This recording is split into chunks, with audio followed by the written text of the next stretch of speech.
தமிழர்களுக்கு வணக்கம்.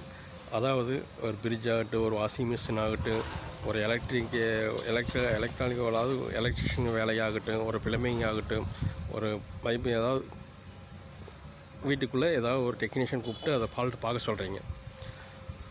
இன்னும் ஒரு மினிமம் பார்த்தீங்கன்னா ஒரு வாஷிங் மிஷின் பார்க்க சொல்கிறீங்க. வாஷிங் மிஷின் பார்க்குறதோட நிறுத்திட்டா பரவாயில்ல.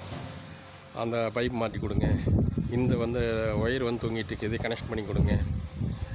அயர்ன் பாக்ஸ் வேலை செய்ய மாட்டேன், அதை பாருங்கள். எக்ஸ்ட்ரா வேலை சொல்கிறீங்க. அவர் வந்த வேலையை விட எக்ஸ்ட்ரா வேலை வாங்குறீங்க. பரவாயில்ல, ஏன்னா தனியாக கூப்பிட்டா சார்ஜ் ஆகுதுன்னு உங்களுக்கே தெரியும். அதுதான் வந்தவங்களுக்கு வேலை வாங்குறீங்க.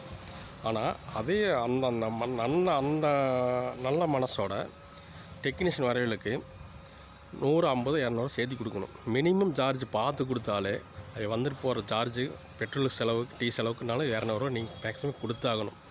நம்ம ஒரு ரெகுலராக வேலை செய்கிறோம்.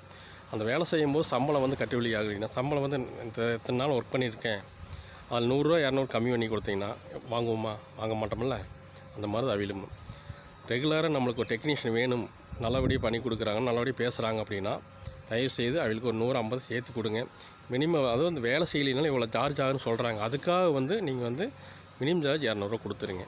அதான் நம்ம நல்ல மனசனுக்கு அழகு. புரியுதுங்களா?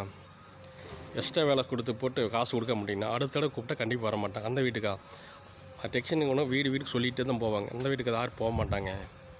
வேலை செஞ்சாலும் கொடுக்க மாட்டாங்க. எக்ஸ்ட்ரா வேலை செஞ்சால் கொடுத்தான்னு நாங்கள் பிரியுமே நம்ம கொடுத்தா பிரியுமே வேலை செய்வாங்க. தயவுசெய்து புரிஞ்சுங்க. எக்ஸ்ட்ரா வேலை செஞ்சால் கொடுங்க.